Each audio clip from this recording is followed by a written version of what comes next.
నమస్తే. Welcome to red TV. నేను వంశీ. ఈరోజు మనతో పాటు సీనియర్ మోస్ట్ జర్నలిస్ట్ దాము బాలాజీ గారు ఉన్నారు. సార్ నమస్కారం సార్. నమస్తే. సార్, 'మిరాయి' సినిమా ఎలా ఉంది? హిట్టా? పట్టా? అంటే పెద్దగా పాన్ ఇండియా లెవెల్‌లో తీసుకుపోయారు సినిమాని. చాలా హైప్ ఇచ్చారు. సినిమా ఎలా ఉంది సార్? మిరాయి ఈరోజు ఇండియా వైజ్ వరల్డ్ వైడ్‌గా రిలీజ్ అయింది. ఇది ఒక పాన్ ఇండియా సినిమా లాగానే ఇచ్చేశారు.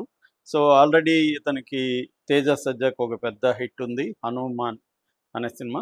సో, దీన్ని ఎలా చేశారు? మీరన్నట్టు దీంతో మంచి హైప్ అయితే క్రియేట్ చేశారు. 'మిరాయి' అనే టైటిల్ కూడా ఇంట్రెస్టింగ్‌గా ఉంది. సో, 'మిరాయి' అంటే అర్థం ఏందంటే జపనీస్ వర్డ్ ఇది.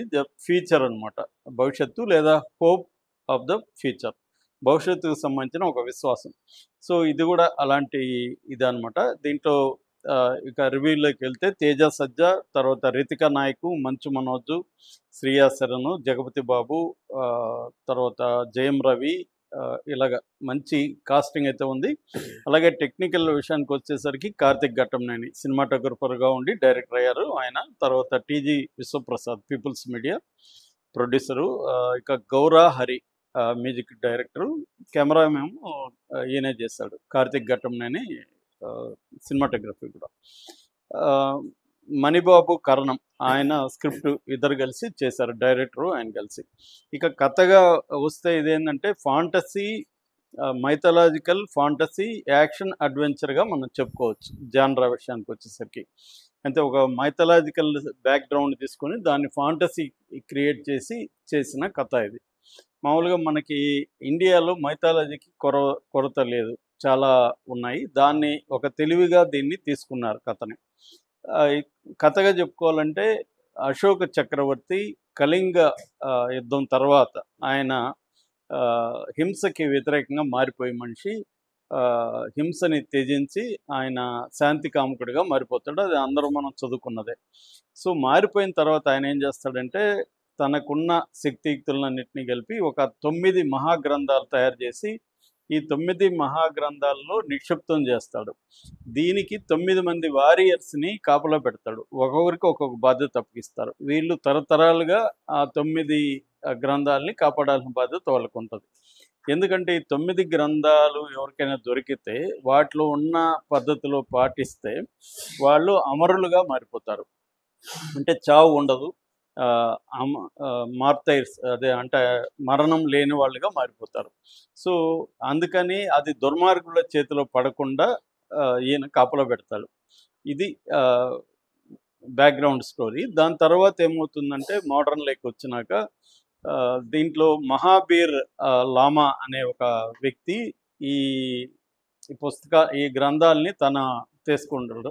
తన కైవసం చేసుకొని తాను చావు లేకుండా ఉండాలనేది అతను అనుకుంటాడు.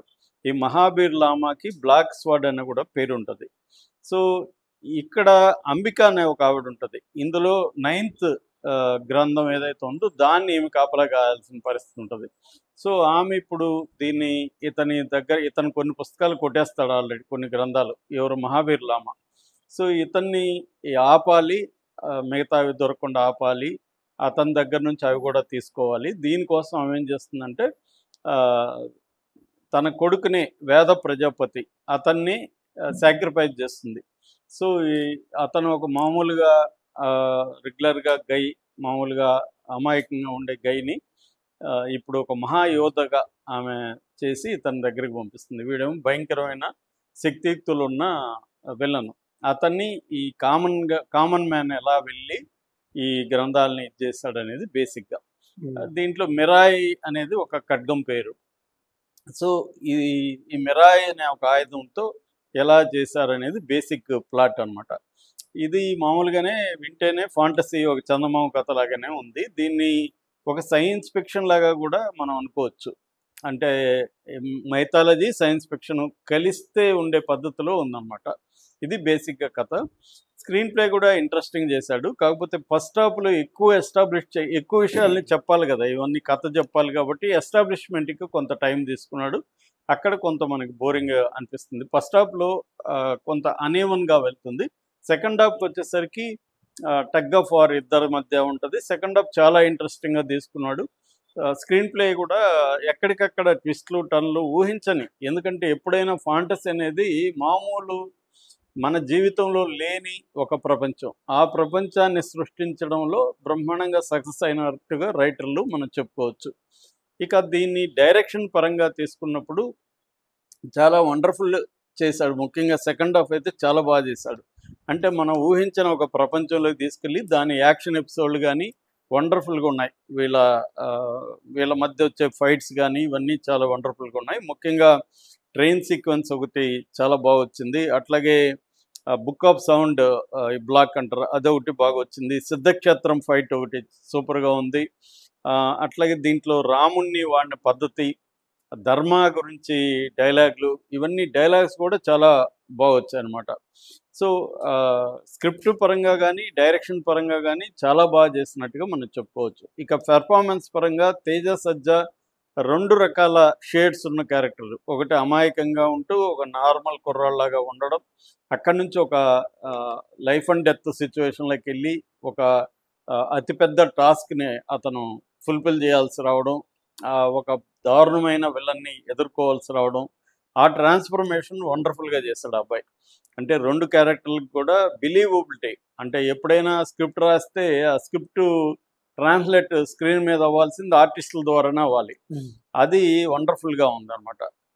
అట్లాగే ఈమె 'శ్రేయ సరంది' క్యారెక్టర్ చిన్నగా ఉన్నప్పటికీ ఆమె చాలా బాగా చేసింది. ఆ సాక్రిఫైస్ చేసే ఇది అంటే ఆమె మనల్ని నమ్మించింది ఆ స్క్రీన్ టైమ్ తక్కువ టైంలోనే ఆ ఎఫెక్టివ్ పెర్ఫార్మెన్స్. ఆమెను తీసుకోవడం వచ్చి మంచి ఆహ్, ప్రయత్నం అని చెప్పొచ్చు. అట్లాగే సర్ప్రైజ్ ఏందంటే 'మంచు మనోజ్'. 'మంచు మనోజ్' మామూలుగా మనకి ఇప్పటివరకు పెద్ద గొప్పగా స్క్రీన్‌ల మీద ఆనిన క్యారెక్టర్లు చేయలేదు.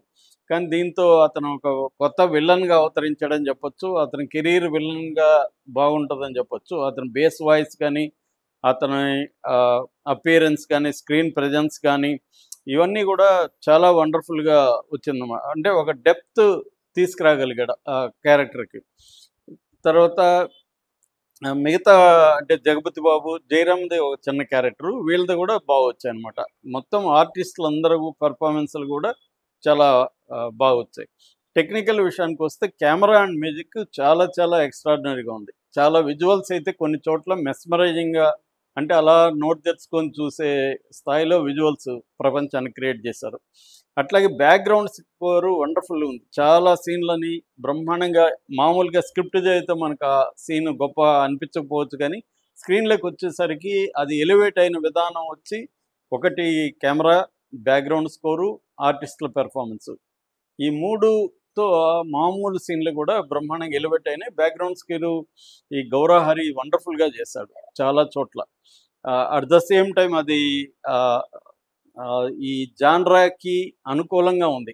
మామూలుగా మన బ్యాక్‌గ్రౌండ్ స్కోర్‌లు జనరల్‌గా ఏం చేస్తుంటాయంటే, అండర్‌లైన్ ద ఎమోషన్ అంటారు. అక్కడ ఏడుస్తుంటే బ్యాక్‌గ్రౌండ్ స్కోర్ ఏడుస్తుంది, నవ్వుతుంటే నవ్వుతుంటది. కానీ అట్లా కాకుండా ఇదొక ఇంటర్‌ప్రెట్ చేస్తుంటది ఆ సీన్‌ని. అది మనకి ఎవరో గాని అంటే ఒక 'ఇళయరాజా', ఒక 'రెహమాన్' ఇలాంటోళ్ళే చేయగలరు బ్యాక్‌గ్రౌండ్ స్కోర్‌లు బాగా. కానీ దీంట్లో చాలా బాగా కుదిరింది బ్యాక్‌గ్రౌండ్ స్కోర్. అట్లాగే ఇంకొకటి చెప్పుకోవాల్సిందంటే వీఎఫ్ఎక్స్. మామూలుగా ఇది లో బడ్జెట్ సినిమా. ఆహ్, మన పాన్ ఇండియా సినిమాల్లో ఇవాళ 300,00,00,000, 400,00,00,000 చూస్తే ఇది 60,00,00,000 బడ్జెట్ సినిమా అంటే లో బడ్జెట్ సినిమా కింద లెక్క. కానీ ఆహ్, ఆ పెద్ద సినిమాల కంటే కూడా ఇప్పుడు 'హరిహర వీరమల్ల'కి 400,00,00,000 పెట్టి ఎలాంటి గ్రాఫిక్సో మనం చూసాం. కానీ దీంట్లో 60,00,00,000 పెట్టి కూడా గ్రాఫిక్స్ చాలా బాగా చేశారు. వీఎఫ్ఎక్స్ చాలా ఇంపార్టెంట్ కూడా దీనికి. అవన్నీ కూడా పర్ఫెక్ట్‌గా ఈ బడ్జెట్‌లో మనం చూసుకుంటే చాలా బాగా చేసినట్టుగా మనం చెప్పుకోవచ్చనమాట. అట్లాగే ఈ 'మణిబాబు', 'కరణం' వీళ్ళు రాసిన డైలాగ్స్ కూడా ఎలివేట్ చేసే విధంగా ఉన్నాయి. అంటే శ్రీరాముడి గొప్పతనం గానీ, ధర్మ ధర్మం యొక్క ఇంపార్టెన్స్ గానీ, అంటే మన ఇండియన్ మైథాలజీని తీసుకొని ఒక హాలీవుడ్ రేంజ్‌లో ఎలా చేయొచ్చు అని చెప్పడానికి డైలాగ్స్ ఆ నేటివ్ ఫీల్‌ని క్రియేట్ చేస్తూ, అట్ ద సేమ్ టైమ్ కాంటెంపరరైజ్ చేస్తూ ఈ 2 ఇంపార్టెంట్. చాలామందికి ఇది చేత కాదు. చేస్తే ఏన్షియంట్ డైలాగ్స్ లాగా ఉంటాయి. లేకపోతే మోడర్న్ అయిపోతాయి. ఈ రెండిటిని మిక్స్ చేస్తూ చేశారనమాట. సో, ఓవరాల్‌గా ఇదేంటంటే కథాకథనం బాగున్నాయి. తర్వాత పెర్ఫార్మెన్సెస్ బాగున్నాయి. వీఎఫ్ఎక్స్ ఎఫెక్ట్స్ బాగున్నాయి. యాక్షన్ సీక్వెన్సెస్ కొన్ని చోట్ల 'కెచ్చా కంకడ్' అని ఆయన చేశారు యాక్షన్స్. చాలా పర్ఫెక్ట్ వచ్చాయి. ముఖ్యంగా వీళ్ళిద్దరి మధ్య వచ్చే ఫైట్ గాని అవన్నీ కూడా ముఖ్యంగా సిద్ధక్షేత్ర ఫైట్ ఉంది, చాలా బాగా వచ్చిందన్నమాట. మామూలుగా అయితే అతిగా లాగుతూ ఉంటారు, అట్లా కాకుండా ఎంత డ్యూరేషన్ ఉండాలో, ఎంత పర్ఫెక్ట్ ఉండాలో అది కొరియోగ్రఫీ చాలా బాగా చేశారు. అట్లాగే సెకండ్ హాఫ్ అండి, సెకండ్ హాఫ్ చాలా ఎంగేజింగ్గా ఉంది.